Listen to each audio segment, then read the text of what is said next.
मंगलम भगवान वीरो मंगलम गौतमो गणी मंगलम कुंद कुंदायो जैन धर्मोस्तु मंगलम सर्वमंगलमांगल्यम सर्वकल्याणकारकम प्रधानं सर्वधर्माणां जैनं जयतु शासनं नमः समय साराय स्वानुभूत्या चकासते चित्स्वभावाय भावाय सर्वभावान्तरक्षिणे।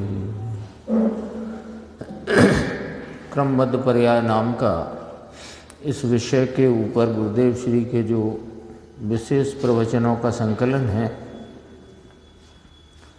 उसमें अपना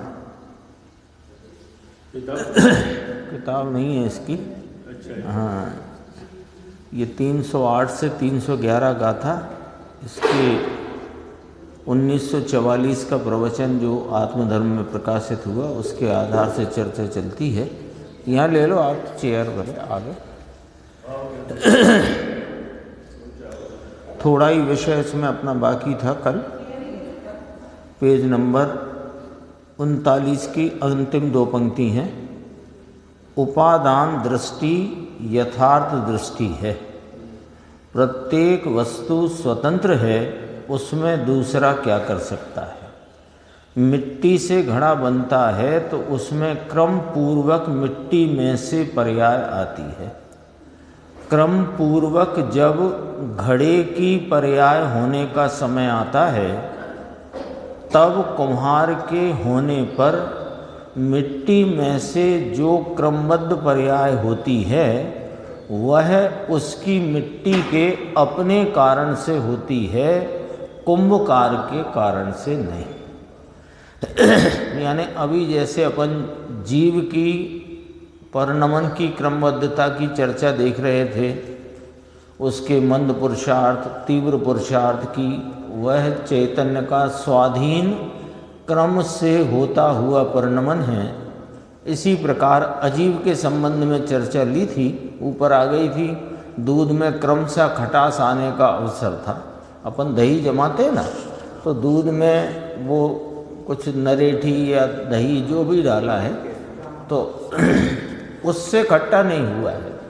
वो दूध में खटास आने का क्रमशः अवसर था, वह उसके कारण से उत्पन्न होता है। कोई उसमें खटास कर नहीं देता। इसी सिलसिले में कहा घड़े का उदाहरण कि मिट्टी से घड़ा बनता है, उसमें क्रम पूर्वक मिट्टी में से पर्याय आती है। तो इसमें हेडिंग दिया है उपादान दृष्टि यथार्थ दृष्टि है। क्रम पूर्वक जब घड़े की पर्याय होने का समय आता है, तब कुम्हार के होने पर मिट्टी में से जो क्रमबद्ध पर्याय होती है, वह उसकी मिट्टी के अपने कारण से होती है, कुम्हार के कारण से नहीं।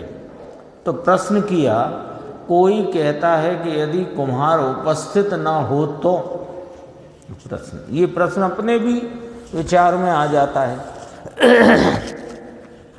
कि कुम्हार उपस्थित ही ना हो तो मिट्टी तो पड़ी हुई है।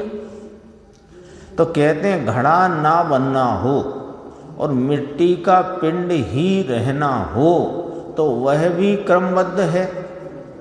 उस क्रम को तोड़ने के लिए अज्ञानी, ज्ञानी अथवा तीर्थंकर कोई भी समर्थ नहीं है। तो कुंभकार उपस्थित हो कि ना हो, ये प्रश्न ही बेमानी है, क्योंकि उस समय उपस्थिति ना हो तो उपस्थिति ही हो कि ना हो, यदि उसके मिट्टी से घड़े रूप क्रमबद्धता में उसका परिणमन होना हो तो वहाँ हो कुम्हार, ना हो ऐसा होने या नहीं होने का प्रश्न बेमानी है, क्योंकि कोई उस क्रम को नहीं तोड़ सकता। उसके क्रम रूप परिणमन या क्रमबद्ध परिणमन को कोई बदल नहीं सकता। अब देखो ये नीचे 4 पंक्ति और हैं।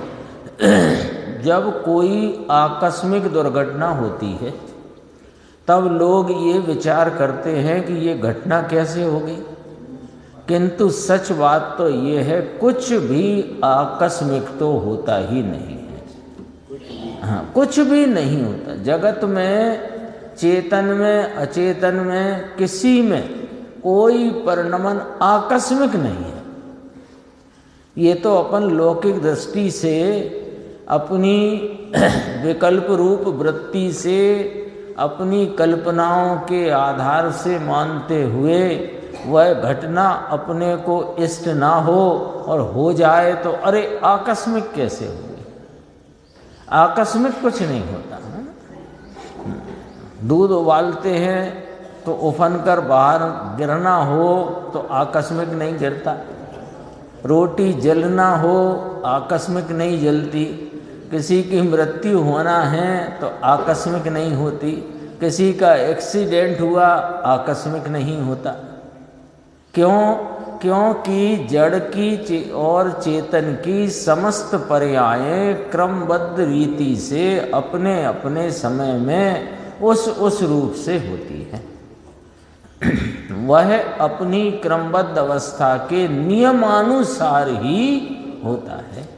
जो इस प्रकार वस्तु के नियम को समझता है, अब अपने को कहते हैं कि जो इस प्रकार वस्तु के नियम को समझता है उसे वीतराग दृष्टि हुए बिना नहीं रह सकती, और जो वीतराग भाव को समझ लेता है उसे वीतरागता का कार्य आए बिना नहीं रहता। मैंने उसकी परिणति में वीतरागता का जन्म और पूर्ण वीतरागता की प्राप्ति हुए बिना नहीं रह सकती। यानी क्रमबद्ध पर्याय का जो वस्तु स्वरूप है अथवा वस्तु के क्रमबद्ध परिणमन का जो सिद्धांत है, इसका जो मर्म समझ लेता है उसकी स्वभाव पर दृष्टि जाए बिना नहीं रहती, और जिसकी स्वभाव दृष्टि हुई उसे स्वभाव की पूर्ण प्राप्ति हुए बिना नहीं रहती। ये प्रवचन था 1944 अक्टूबर के अंक में प्रकाशित हुआ था। अब जो क्रमबद्ध पर्याय की चर्चा है वो उत्पाद व ध्रुवत्व शक्ति जो है, 47 शक्तियों में उत्पाद व ध्रुवत्व शक्ति है, उसकी चर्चा के आधार से क्रमबद्धता यहाँ सिद्ध करते हैं। तो देखो इसकी हेडिंग है, 41 नंबर का पेज है कि अनेकांत मूर्ति भगवान आत्मा की कितनी ही शक्तियों द्वारा। आगे भी चर्चा आएगी। तो क्रमबद्ध पर्याय का स्पष्टीकरण करते हैं उत्पाद व ध्रुवत्व शक्ति की चर्चा के आधार से। बहुत ये पहला ही पैराग्राफ बहुत गजब का है। आत्मा की उत्पाद व ध्रुवत्व शक्ति का वर्णन चलता है। आत्मा में ज्ञान के साथ उत्पाद व ध्रुवपना भी समय समय बन ही रहा है। आत्मा की बात चलती है तो ज्ञान की बात प्रमुखता से आती है। आत्मा कौन है कि ज्ञान स्वरूपी, तो ज्ञान स्वरूपी आत्मा का प्रति समय जानने का परिणमन हो रहा है। ऐसे उत्पाद व ध्रुवपना भी समय समय बन ही रहा है। यानी उत्पाद व ध्रुवत्व स्वरूपता उसकी प्रति समय वर्तती ही है। आत्मा में अनंत गुण हैं, वे सभी गुण रूप से ध्रुव टिककर प्रत्येक समय में एक अवस्था से दूसरी अवस्था रूप बदल जाते हैं। सच पूछो तो ये क्रमबद्ध पर्याय के संदर्भ से जितनी चर्चा आ रही है उसमें वस्तु के क्रमबद्ध परिणमन की बात तो दृढ़ होती ही है। वस्तु का वास्तविक स्वरूप क्या है, उसकी संरचना क्या है, और प्रत्येक वस्तु में भिन्नता किस प्रकार है, ये सारी बात इसमें बहुत अच्छे से स्पष्ट होने से दृढ़ होती है। मूल तो अपने को दृढ़ता चाहिए ना निर्णय के प्रति। देखो, आत्मा में अनंत गुण हैं, वे सभी गुण गुण रूप से ध्रुव टिककर प्रत्येक समय में एक अवस्था से दूसरी अवस्था रूप बदल जाते हैं। सिद्ध के आत्मा को भी आनंद का अनुभव समय समय में बदला करता है। आनंद भले वैसे का वैसा परिपूर्ण परिपूर्ण परिपूर्ण, हाँ, परंतु पहले समय का जो आनंद था वही दूसरे समय में नहीं रहता, और दूसरे समय में आनंद की नई अवस्था का उत्पाद होता है और पहली अवस्था का व्यय होता है, तथा आनंद गुण की तो धारावाही रूप से ध्रुवता रहती है। किसकी चर्चा चलती है? उत्पाद व ध्रुवत्व स्वरूप की, है ना। शक्ति है, उत्पाद व ध्रुवत्व शक्ति है, उसका स्वरूप क्या, वो शक्ति किस प्रकार है, तो उससे वस्तु के स्वरूप की बात यहाँ चलती है। देखो, इस प्रकार पर्याय उत्पाद वैसे क्रमवर्ती है और गुण ध्रुव रूप से अक्रमवर्ती है। ऐसा वस्तु का स्वभाव है, स्वरूप है, संरचना है। अब ये लिया, देखो आगम का वचन आया है ना, उत्पाद व ध्रुव युक्तम सत, ऐसा सूत्र का वचन है। अर्थात कि प्रत्येक वस्तु उत्पाद व ध्रुवता सहित है। प्रत्येक समय में नई पर्याय की उत्पत्ति, पुरानी पर्याय का नाश और द्रव्य गुण का टिकना सब वस्तुओं में होता है। उसमें उत्पाद व रूप पर्यायें क्रमवर्ती हैं। वे एक साथ सभी पर्याय नहीं वर्तती, परंतु एक के बाद एक वर्तती है, और ध्रुव रूप से रहे गुण अक्रमवर्ती हैं। सभी गुण तीनों काल एक साथ ही वर्तते हैं। बोलो, वस्तु स्वरूप का नक्शा आया कि नहीं? पूरा का पूरा एकदम सरल भाषा और सरलता से पूरी वस्तु के स्वरूप को समझा दिया। कैसे समझा दिया कि देखो, वस्तु अनंत गुण स्वरूप है, तो प्रत्येक वस्तु उत्पाद व ध्रुवता सहित है, तो जो गुण हैं वे ध्रुव रूप से अक्रमवर्ती रूप रहे हुए हैं। पर्यायें उत्पाद व स्वरूप से परिणमती हुई क्रमवर्ती हैं। सभी पर्यायें एक साथ नहीं होती, एक के बाद एक वर्तती है। हो गया ना, पूरा स्पष्ट आ गया। तो कहते हैं, देखो यह वस्तु स्वरूप अपना उत्पाद व ध्रुव अपने से ही है। आत्मा स्वयं अपने स्वभाव से ही एक अवस्था बदलकर दूसरी अवस्था रूप होता है। तो देखो, पर की संपूर्ण नास्ती खड़ी कर दी। वस्तु के स्वरूप की स्थापना के साथ उसकी अस्थि सिद्ध हुई और पर द्रव्य की सर्वथा नास्ति सिद्ध हुई। यानी ये उत्पाद व ध्रुव स्वरूप वस्तु जो प्रत्येक समय अपने अनंत गुणों की, अनंत गुण जो धारावाही ध्रुवता से रहे हुए हैं, ये प्रत्येक समय में उनकी उत्पाद व रूप अवस्था प्रति समय एक के बाद एक वर्तती है। ऐसा वस्तु का स्वयं स्वभाव है। तो इसके अवस्था के परिणमन में, इसकी पूर्व अवस्था के नाश और नवीन अवस्था की उत्पत्ति में किसी रूप से, किसी प्रकार से अन्य द्रव्य का कोई काम नहीं। तो पहले तो यही सिद्ध हुआ कि जो कुछ भी, एक तो परिणमन होता है वो निरंतर, ये सिद्ध हुआ। वो निरंतर परिणमन किस प्रकार होता है कि पूर्व पर्याय का नाश और नवीन पर्याय की उत्पत्ति, और वह जो परिणमन हो रहा है उत्पाद व रूप से, वह स्वतः स्वयं अपने स्वभाव से होता है, तो परद्रव्य से नहीं होता है।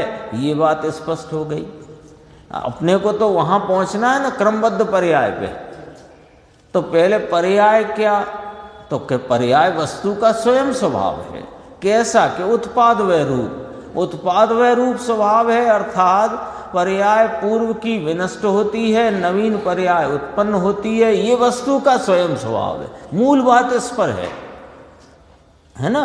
तो जीव को सम्यक दर्शन होता है तो उपदेश से होता है, ये बात खत्म हो गई। मारीच वो क्या नाम, महावीर के जीव को सिंह की पर्याय में सम्यक दर्शन हुआ तो चारण रिद्धिधारी मुनि के उपदेश से हुआ, ये बात खत्म हो गई। अभी तो पहले यहाँ आओ, पहले जो अपन अभी पीछे पढ़ के आए ना, उपादान दृष्टि ही यथार्थ दृष्टि है। तो पहले उपादान की दृष्टि यानी उपादान से ही कार्य होता है। इसको तो उपादान स्वयं का स्वयं में है, उससे उसका अपना उत्पाद व ध्रुवता के स्वभाव में रहने से या स्वभाव इस प्रकार का होने से वस्तु के अनंत गुण ध्रुव रूप रहते हुए प्रति समय एक अवस्था से दूसरी अवस्था रूप उत्पाद व की परिणति द्वारा परिणमित होते हैं, कोई अन्य के द्वारा नहीं। इतना तो अभी दृढ़ करो, इतना दृढ़ करो तो फिर इसमें से क्रमबद्ध पर्याय सिद्ध होगी। अभी क्रमबद्ध पर्याय की सिद्धि के लिए पहले ये गुरुदेव का कोई अद्भुत चिंतन और उनके अंतरंग में से आई बात है। गुरुदेव कहते हैं ना, हमने तो यह बात तीर्थंकर भगवान के मुख से साक्षात सुनी है, वो वाली बात कहते हैं।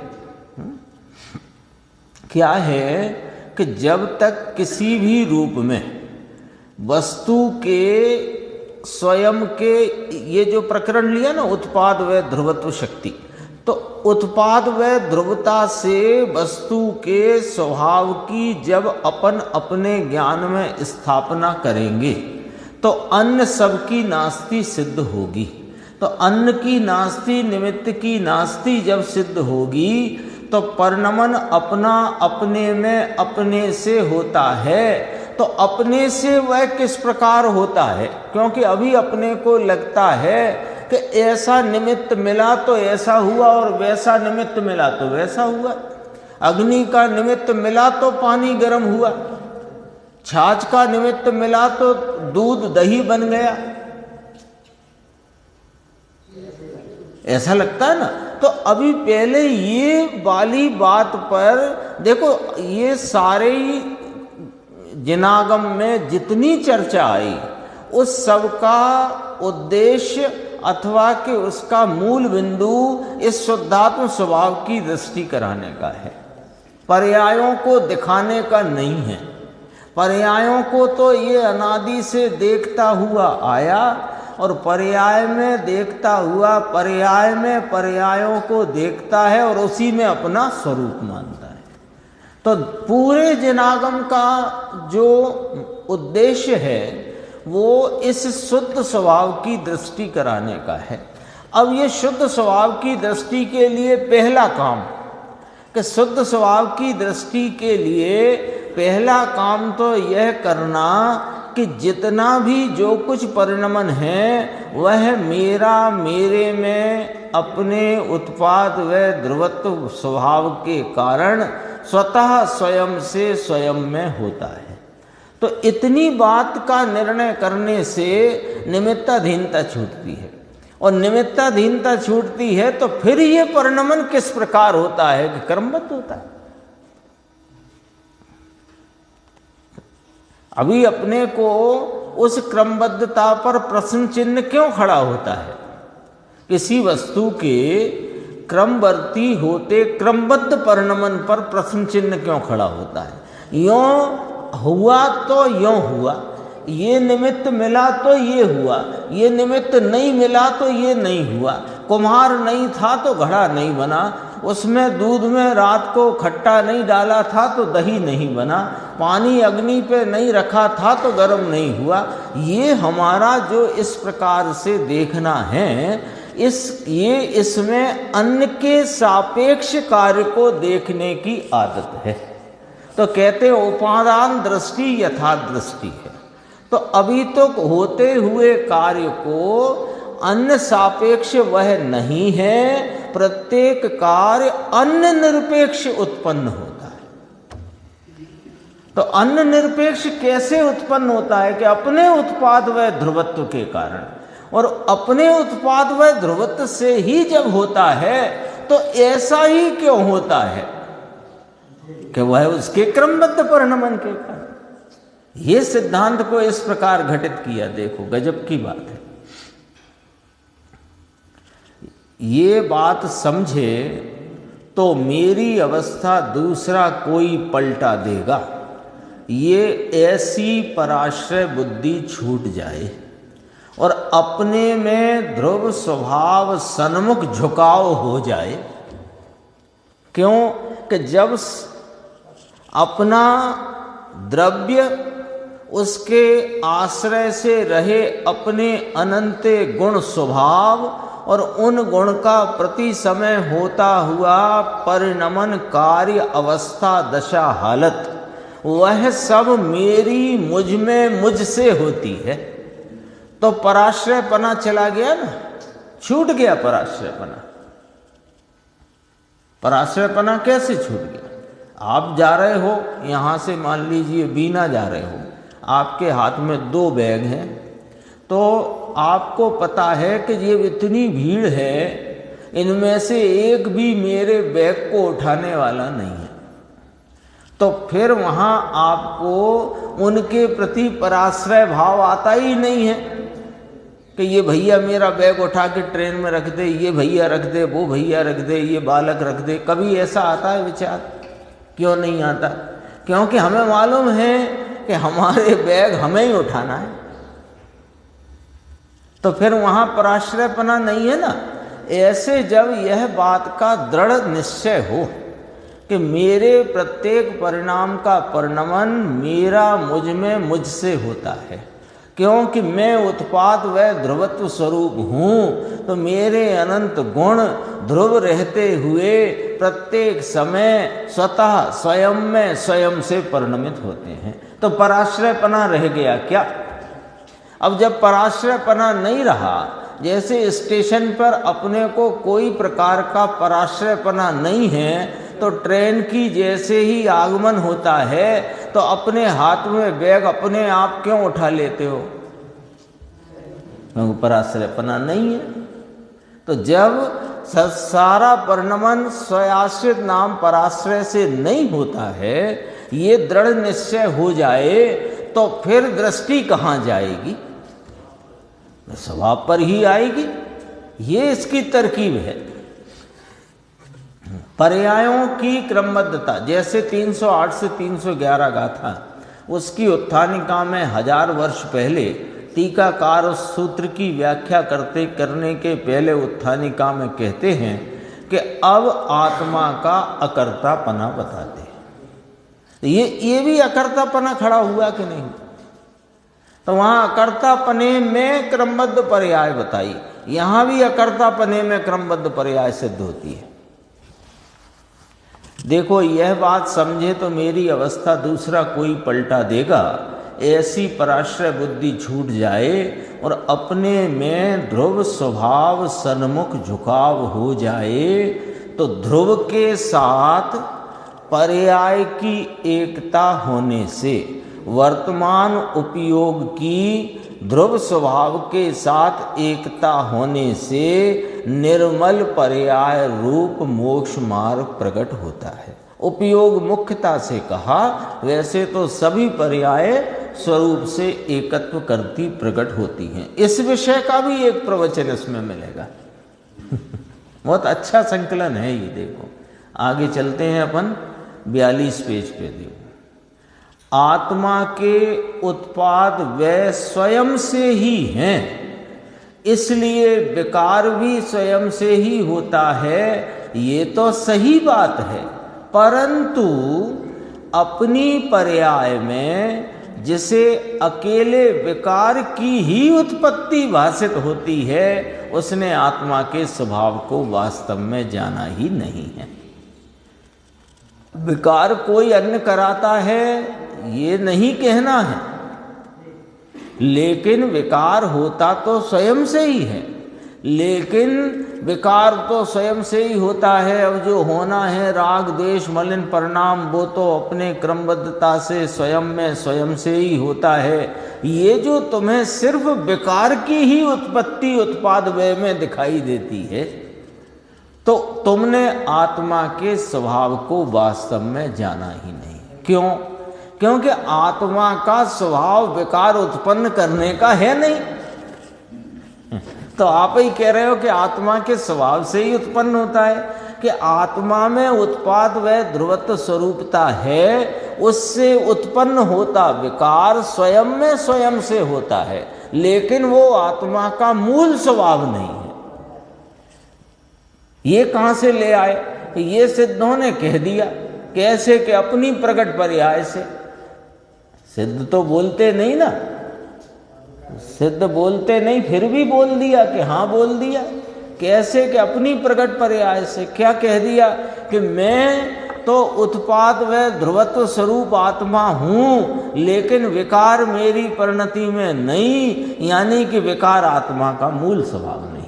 अब जो व्यक्ति विकार से परिणमता हुआ, विकार की उत्पत्ति को ही स्वभाव माने, तो उसने अपने स्वभाव को जाना ही नहीं है।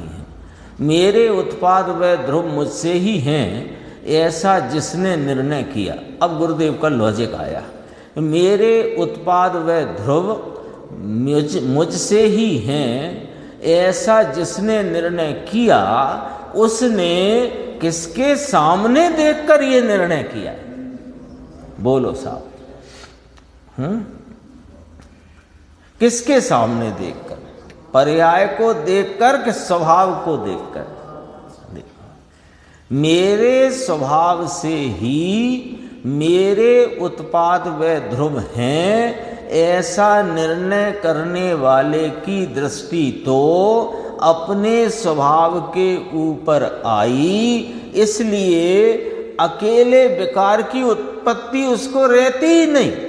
उसके उत्पाद व ध्रुवत्व का जो सिस्टम है, ध्रुवत्व तो ध्रुव स्वरूप रहा ही है, उसका जो उत्पाद वैसे होता परिणमन है, उसमें अब विकार ही होए ऐसा रहा नहीं।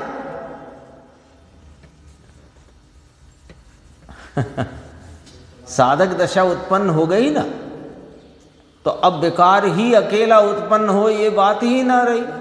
तो तुम विकार की उत्पत्ति को ही यदि इस सिद्धांत से देखते रहे तो तुमने स्वभाव को नहीं जाना, और उत्पाद व ध्रुवत्व का तुमने यदि यथार्थ निर्णय किया तो किसको देखकर किया? कि स्वभाव को देखकर किया। तो स्वभाव को देखकर किया, तो जिसने स्वभाव को देखकर अपने स्वरूप का, अपनी वस्तु के उत्पाद व ध्रुवत्व का निर्णय किया, उसको फिर अब अकेले विकार की उत्पत्ति होती रहे ऐसा नहीं होता है। उसको तो निर्मल परिणमन प्रारंभ हो गया, उसके उत्पाद व्यय में निर्मल परिणमन की उत्पाद व्यय धारा शुरू हो गई। बोलो, ये उत्पाद व्यय ध्रुवत्व में क्रमबद्धता की बात सिद्ध करना है, बोलो, और उसमें वस्तु का स्वरूप खड़ा कर दिया, दृष्टि स्वभाव की ओर। ऐसे ही नहीं कह दिया जाता है कि चारों अनुयोगों का तात्पर्य वीतरागता है। एक एक सूत्र, एक एक गाथा, उसका एक एक पद वीतरागता की ही प्रसिद्धि करता है। ऐसे ही नहीं कह दिया जाता। अरे राग का वर्णन भी यदि आगम में आया है, वो भी वीतरागता की प्रसिद्धि करता है। हाँ, जाना हुआ प्रयोजनमान है। क्या जाना? कि वो राग की उस समय की उत्पत्ति को देखकर वहां रही वीतरागता को जाना। वो तेरा स्वभाव है। सारा चरणानी योग राग बताने के लिए है कि राग के द्वारा वीतरागता बताने के लिए?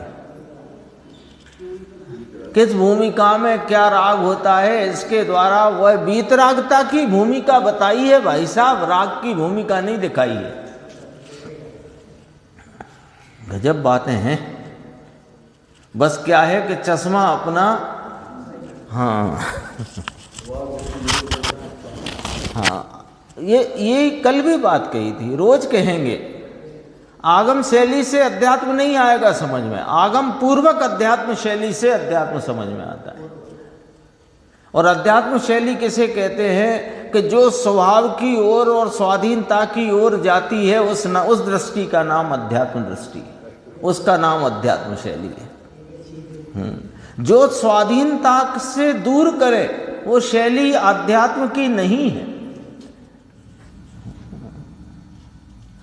सुबह आई थी ना चर्चा, जीव क्या लेके जाता है ना, अपना ज्ञान लेके जाएगा या कि अज्ञान लेके जाएगा।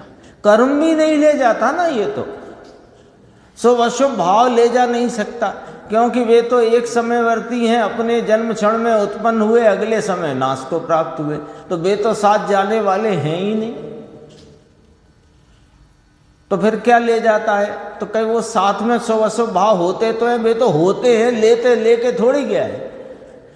वो कर्म ले नहीं जाता, क्योंकि कर्म तो परवस्तु है, उसे ये कैसे ले जाए? अपना ज्ञान ले जाए कि अज्ञान ले जाए? ज्ञान माने स्वरूप को जानने रूप भाव ले जाए, या स्वरूप की भ्रांति रूप भाव ले जाए? और क्या ले जाएगा? अज्ञान चल रहा है, भ्रांति चल रही है, और वह भ्रांति को ही ले जाता है, भ्रांति का ही पोषण करता है। फिर जो भी भव मिला, उस भव की जितनी आयु है, पूरी आयु यदि भ्रांति का सेवन किया तो अगला फिर भव तैयार है,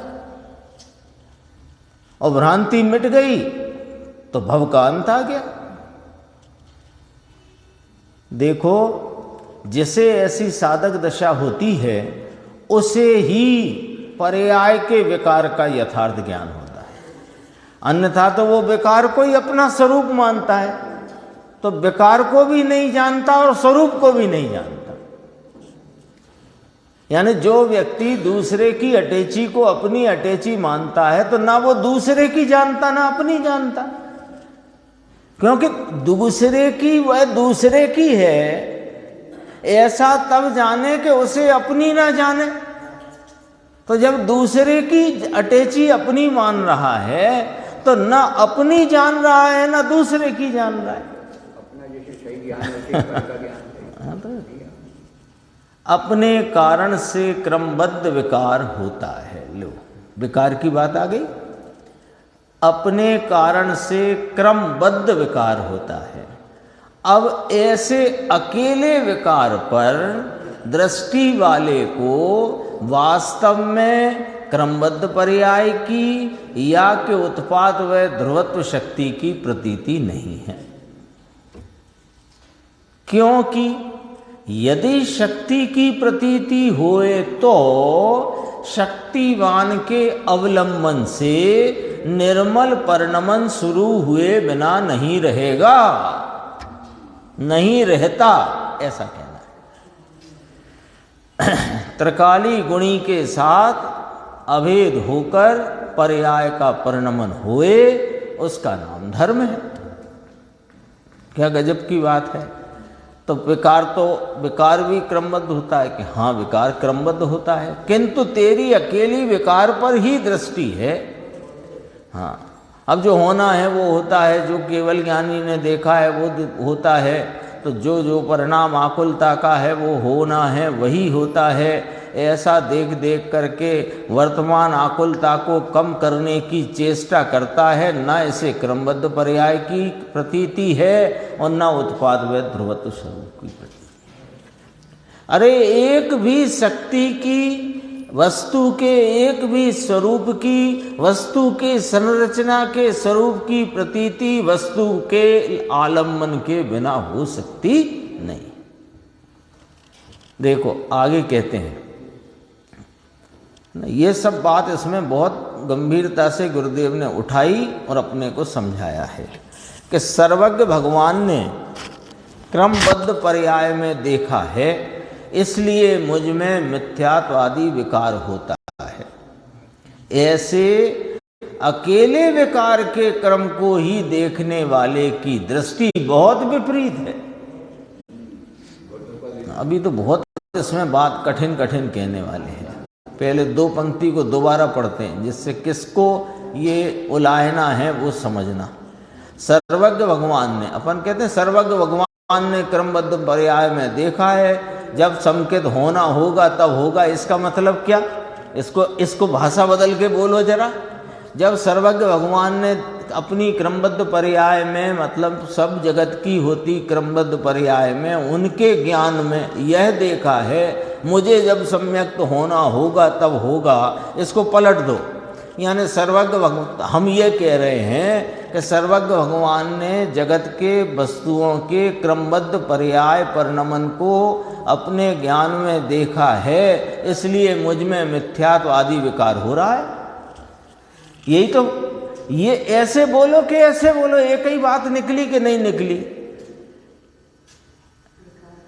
कि जब उनने देखा होगा तब सम्यक्त होगा, इसी वाक्य को इस प्रकार से बोला कि उन्होंने जब देखा है तब तक मिथ्या तो मुझे होगा या हो रहा है। यही है ना बात। तो किसको देख रहे हो भाई साहब आप? कि अकेले विकार के क्रम को ही देखने वाले की दृष्टि बहुत विपरीत है। आचार्य देव कहते हैं, अरे मूढ़, तू सर्वज्ञ का नाम न ले। बोलो कितनी कठोर बात है। सर्वज्ञ का नाम ना ले मतलब तू अपने को जैन मत बोल। एक ही बात है ना, सर्वज्ञ का नाम लेना और अपने को जैन कहलाना एक ही बात है कि नहीं है? बस सर्वज्ञ, हम जैन हैं, हम सर्वज्ञ के शासन में हैं। तो तुम जैन हो, तुम सर्वज्ञ के शासन में हो, तो अब जब हमें सम्यक्त होना होगा तब हो जाएगा। यानी जब तक मिथ्यात्व आदि विकार होना है, उनके ज्ञान में जैसा झलका है वैसा ही होगा। रुको, तुम सर्वज्ञ का नाम न लो। तुमने सर्वज्ञ देव को माना ही नहीं है। अरे तू सर्वज्ञ को नहीं देखता, सर्वज्ञ की बात पर से अपने मिथ्यात्व रूप भ्रांति का पोषण करता है। अरे तू सर्वज्ञ को नहीं देखता, तू अकेले विकार को ही देखता है। बहुत कठोर इसमें आया इस पैराग्राफ में। देखो,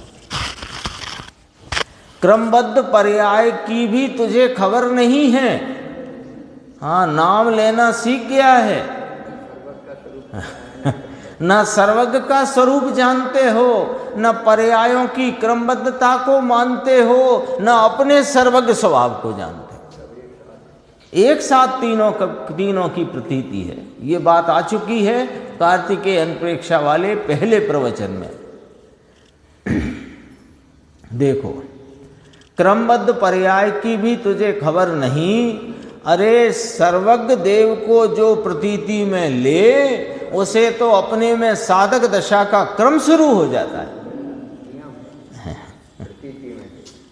अकेले विकार का क्रम उसको रहता ही नहीं कि अब उसे अकेला विकार ही विकार होगा। उसके तो निर्विकार परिणमन प्रारंभ हो गया। हाँ, क्रम शुरू हो जाता है, होगा ही। यही रीति है। देखो, सर्वज्ञ का स्वरूप, वस्तु के क्रमबद्धता का स्वरूप और अपना स्वरूप, तीनों की प्रतीति इधर देखकर होती है,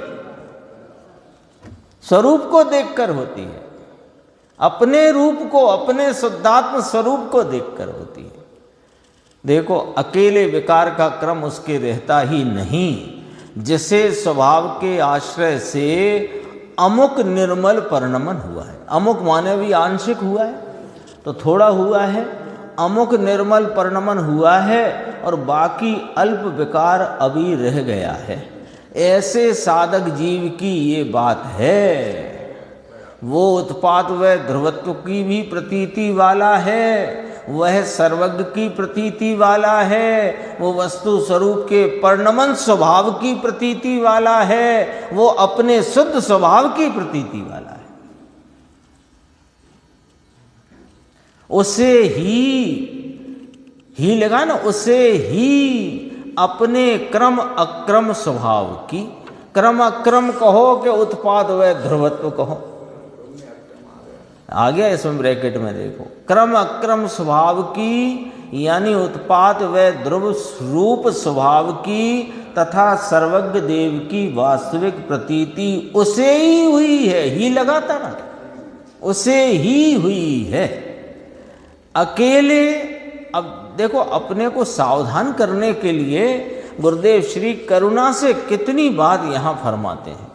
भैया, अकेले विकार के वेग में बहता आत्मा स्वभाव शक्ति की प्रतीति कहां से करेगा? ये बहुत करुणा का वाक्य है। ये ऊपर जो वाक्य कहा था कठोरता से कहा था, तो सर्वज्ञ का नाम न ले। अब करुणा से कहते हैं कि भैया, अकेले विकार के वेग में बहता आत्मा स्वभाव शक्ति की प्रतीति कहां से करेगा? कैसा विकार का वेग है? अकेले विकार का वेग, इसका ये जो छोटा सा वाक्य है, अकेले विकार के वेग में बहता आत्मा, इसका अर्थ क्या? कि शुभ अशुभ भावों के जो कषाय की तीव्रता मंदता के होते उत्पाद व रूप परिणमन प्रवाह है, उसका नाम है अकेले विकार का वेग। पर्याय दृष्टि, और पर्याय में वर्तते हुए कषायों में ही अपना स्वभाव मानना और वहीं ढूंढना, जबकि विकार के उत्पाद व रूप परिणमन धारा के साथ यह ध्रुव स्वरूप चैतन्य आत्मा अपने स्वभाव में किंचित भी हानि वृद्धि हुए बिना ऐसे का ऐसा ध्रुव रूपता से त्रिकाल विद्यमान है, उसको नहीं देखता है। इस तो उसको प्रतीति कहाँ से होगी? इतनी बात कही। देखो, विकार के काल में भी ये निर्विकारी तत्व जो पुण्य पाप रूप कभी हुआ नहीं, छठ भी गाथा समय सार जी की, जो कभी पुण्य पाप रूप हुआ ही नहीं, और ये अकेले पुण्य पाप के वेग में पुण्य पाप रूप भावों की कषाय की तीव्रता मंदता में ही तीव्र भाव नहीं, ऐसे भाव नहीं, ऐसे भाव, ऐसे भाव करो, ऐसे भाव ना करो। अरे ये अकेले विकार का वेग है। हाँ, तो ये कसाय मंद होके संतुष्ट होता है, उसे आत्मा मानता है, उसमें से आत्मा मिलेगी ऐसा मानता है। हाँ, तो इसके लिए ऊपर शब्द लिखा था, गुरुदेव का शब्द बोल रहा हूं मैं, अपना नहीं बोला। अरे मूढ़, वे ही कह सकते हैं। ये थोड़ा विचारना इस पॉइंट को। अकेले विकार के वेग में बहता आत्मा स्वभाव शक्ति की प्रतीति कहाँ से करे? ये जो प्रश्न चिन्ह अपने सामने खड़ा किया है, आराम से विचार करना कि हम किस वेग में बह रहे हैं और उस वेग में से हम कैसे निकल सकते हैं। देखो, जो विकार के प्रवाह में बह रहा है वह जीव किसके आधार से स्वभाव की प्रतीति करेगा और किसके आधार से सर्वज्ञ को मानेगा? स्वभाव सन्मुख ढला हुआ जीव विकार को भी जैसा है वैसा जानेगा और वही सर्वज्ञता को यथार्थ रूप से मानेगा। अब इसमें 5 बिंदु बहुत मार्मिक गुरुदेव श्री ने प्रस्तुत करे हैं, जिसमें अपनी बहुत सारी भ्रांतियां मिट सकती हैं यदि अपन उन बिंदुओं के मर्म को समझने का प्रयत्न करें तो, है ना। बिल्कुल, इसलिए कहते हैं ये 5 बिंदु समझो कि अपने लिए बिल्कुल ऐसी बात कह दी है कि अब हम तुम्हें बिल्कुल पते की बात बताते हैं। पीछे तो करुणा से इतना कहा कि जो विकार के प्रवाह में बह रहा है किसके आधार से स्वभाव की प्रतीति करेगा। तो विकार के वेग में बहना क्या कि सिर्फ पाप के वेग से बचकर पुण्य भाव में आ गया तो विकार से बच गया क्या? अरे वहां जो प्रत्येक समय में अपनी ध्रुवता से स्वभाव विद्यमान है उसकी तरफ ढलेगा तो उस विकार के वेग से छूटेगा। एक ही उपाय है ना, चक्रव्यूह में से निकलने का उपाय कि यही उपाय है और कोई उपाय नहीं है। अभी देखो 5 बिंदु आते हैं, बहुत ही मार्मिक पॉइंट यहां पर आए हैं। जिस प्रमाण में कर्म का उदय आए उसी प्रमाण में विकार होता है, ऐसा मानने वाले की मान्यता बहुत विपरीत है। हम क्या करें, उदय ही ऐसा आया है, हम क्या करें? हाँ, असाता का उदय है, क्रोध का उदय आ गया, हम क्या करें? हम क्या कोई क्रोध करना चाहते? उदय ही ऐसा आ गया तो उदय के प्रमाण में मेरे को विकार होता है, ऐसा मानने वाले की मान्यता बहुत विपरीत है। Point number 1। पॉइंट नंबर 2, दूसरा कोई ऐसा कहे कि सर्वज्ञ भगवान ने अपनी पर्याय में विकार होना ही देखा है इसलिए विकार होता है, तो उसकी दृष्टि भी विपरीत है।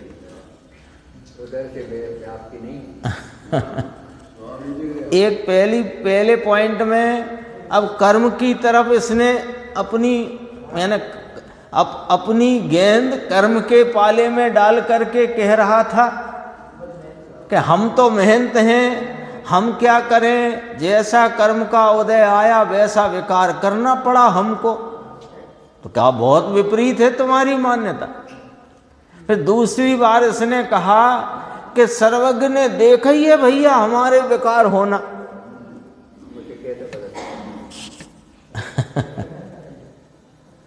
दूसरा कोई ऐसा कहे कि सर्वज्ञ भगवान ने अपनी पर्याय में विकार होना ही देखा है इसलिए विकार होता है, तो उसकी दृष्टि भी विपरीत है।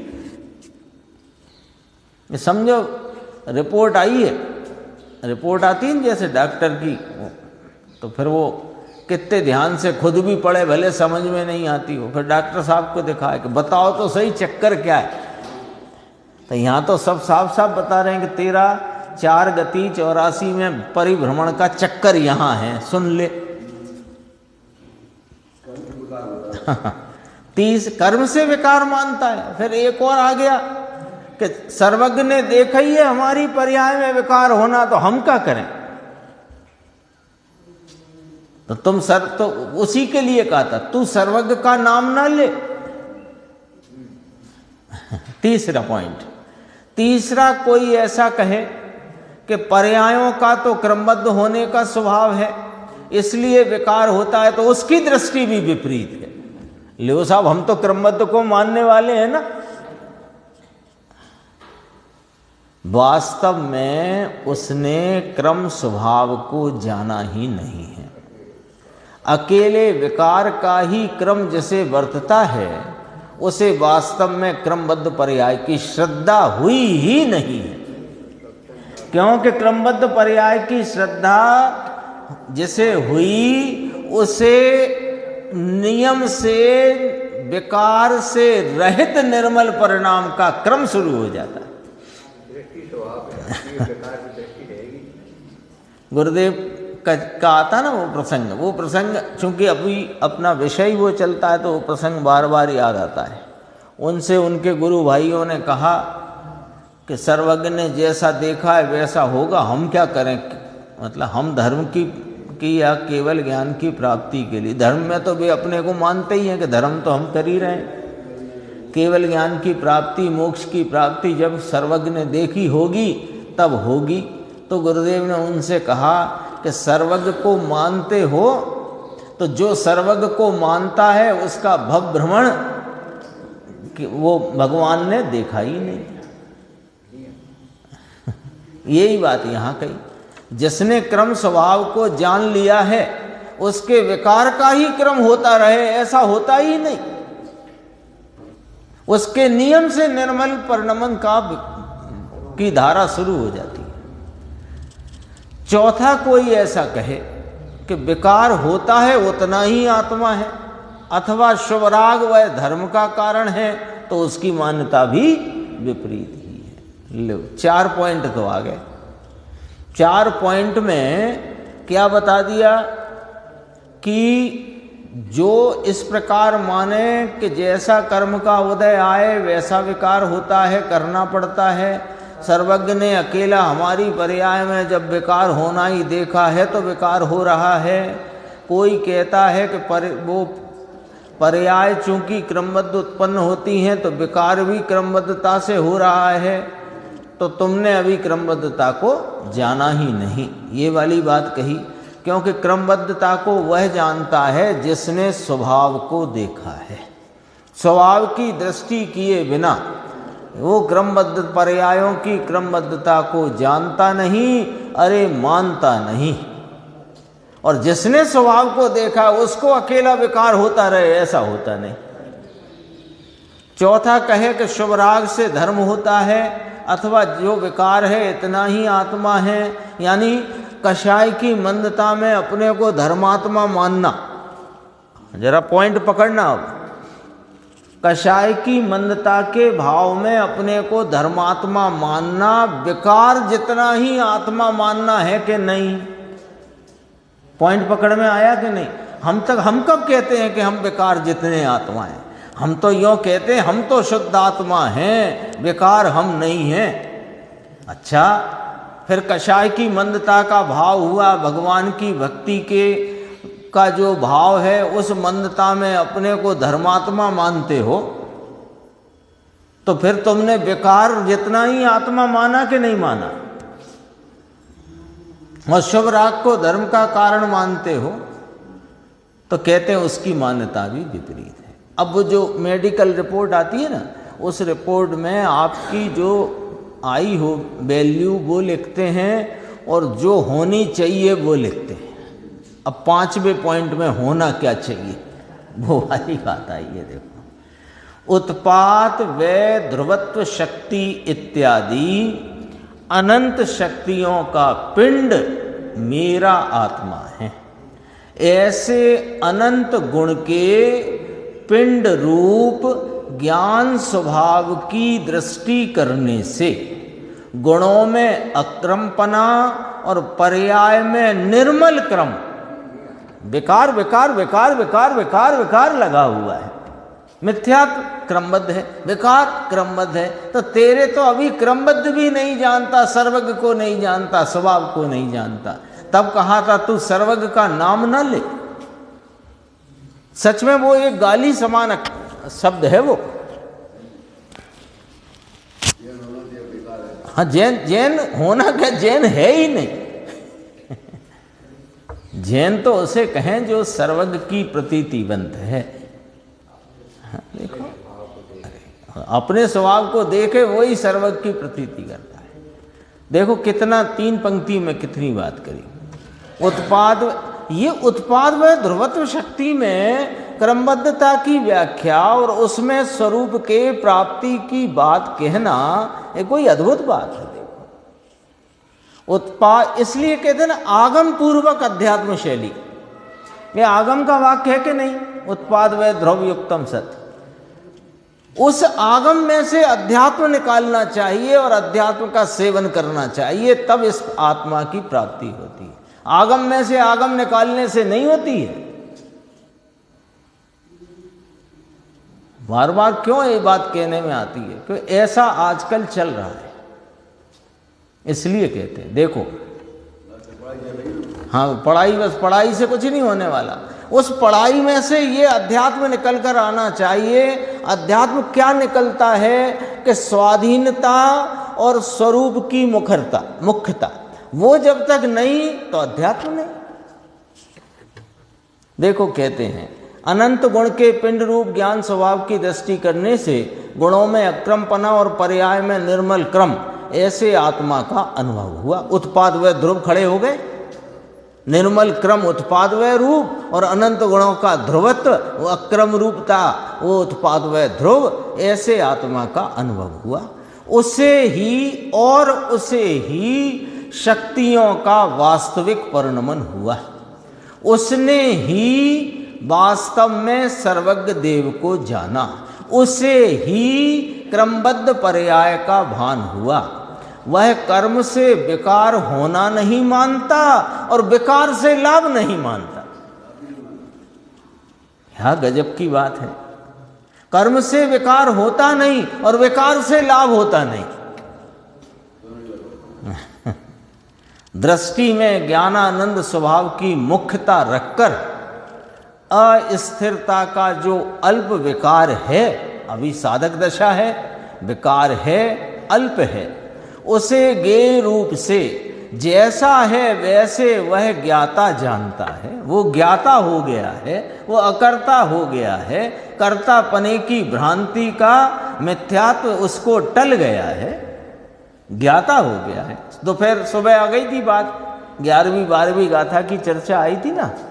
तदात्वे पर्याय अंतर में ढलकर त्रिकाली द्रव्य गुण के साथ अभेद होकर परिणमित हुई, तब ही आत्मा को वास्तव में माना है और तब ही आत्मा की प्रसिद्धि हुई है। एक प्रश्न आया था ज्ञान गोष्ठी में, आत्म प्रसिद्धि, आत्म ख्याति और आत्म अनुभव में क्या फर्क है? कि एक ही बात है। ये बात कही, आत्मा की प्रसिद्धि हुई है। उत्पाद व ध्रुव रूप अथवा गुण पर्याय रूप मेरा स्वभाव है। उसकी वास्तविक प्रतीति कब हुई कहलाएगी? कि गुणी के अवलंबन से निर्मल पर्याय प्रकट करे तब। लो, आगम कहता है गुण पर्याय व द्रव्यम, गुण पर्याय स्वरूप आत्मा है। तुम पर्याय बिना का आत्मा कहां से ले आए? हम कहीं से नहीं ले आए भैया। हाँ, वरना हम कह रहे हैं कि पर्याय बिना का आत्मा है। तुम इस आत्मा को पर्यायों को गौण करके इसके ध्रुव स्वरूप की दृष्टि करो तो तुम्हें यह अपनी प्रतीति में आ जाएगा कि मैं गुण पर्याय स्वरूप हूं। पर्याय के लिए सारी चर्चा, ध्रुव के लिए थोड़ी कोई चर्चा है। तुम्हें लगता है कि लो गुरुदेव श्री ने पर्याय उड़ा दी। अरे पर्याय नहीं उड़ा दी, पर्याय को गौण करा के अनादि का मिथ्यात्व उड़ा दिया। खुद को समझने की यानी योग्यता नहीं और दूसरों को गलत समझाने की राह पर निकल पड़े हैं, खुद समझे नहीं है। देखो, गुणी के अवलंबन से निर्मल पर्याय प्रकट करे तब वास्तविक प्रतीति कहलाती है। जो अकेले विकार को ही देखता है और विकार में ही तन्मय होकर के परिणमता है, उसने अनंत शक्ति वाले आत्मा को वास्तव में माना नहीं है। यदि अनंत शक्ति वाले आत्मा को माने तो उसके आश्रय से सम्यक दर्शनादि निर्मल परिणमन हुए बिना रहेगा नहीं। जाओ, गारंटी है। तुम एक बार एक समय को यह वर्तते उपयोग को स्वरूप की तरफ ढाल करके तो देखो, यानी ये उपयोग जो इससे अभेद होकर परिणम जाए और निर्मल परिणमन ना आए तो हमसे ले जाना, ऐसी गारंटी है। किसी भी शक्ति की प्रतीति ध्रुव स्वभाव के आश्रय से ही होती है। अभेद आत्म स्वभाव का आश्रय लिए बिना उसकी एक भी शक्ति की वास्तविक पहचान नहीं होती। और भी चर्चा है, अपन आगे की स्वाध्याय में देखेंगे। ये 1955 का प्रवचन है गुरुदेव का, आगे देखेंगे।